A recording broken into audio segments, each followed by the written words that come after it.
ഇവിടെ നമ്മളിപ്പോൾ ആദ്യം കണക്ട് ചെയ്തിട്ടുണ്ടായിരുന്ന ഇൻഡോർ PIR മോഷൻ സെൻസർ ഉണ്ട്. അപ്പോൾ അമൽ ഇപ്പോൾ അവിടെ നിൽപ്പുണ്ട്. അമൽ ഇപ്പോൾ ഇങ്ങോട്ട് വരുന്ന സമയത്ത് എന്താണ് സംഭവിക്കണം നോക്കാം. ഞാനിപ്പോൾ സിസ്റ്റം ആം ചെയ്യുകയാണ്. ഒന്ന് വരാമോ, ഇങ്ങോട്ട് കിടന്ന് വരാമോ?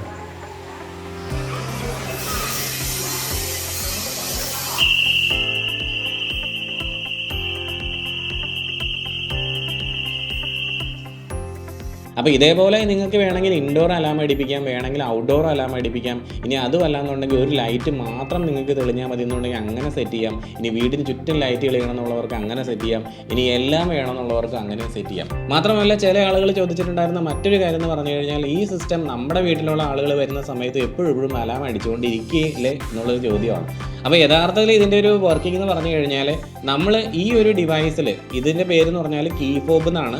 ഈ ഒരു കീ ഫോബ് യൂസ് ചെയ്തുകൊണ്ട് നമ്മൾ ഈ സിസ്റ്റത്തെ ആം ചെയ്യുവാണെങ്കിൽ, അല്ലെങ്കിൽ നമ്മുടെ ഫോണിലൂടെ ആം ചെയ്യുവാണെങ്കിൽ മാത്രമാണ് ഈ ഒരു സിസ്റ്റം ആക്ടിവേറ്റ് ആകുന്നത്. അപ്പോൾ നമുക്ക് ആവശ്യമുള്ള സമയത്ത് മാത്രമാണ് സിസ്റ്റം ആക്ടിവേറ്റഡ് ആകുന്നതെന്നാണ് ഞാൻ പറഞ്ഞു വരുന്നത്.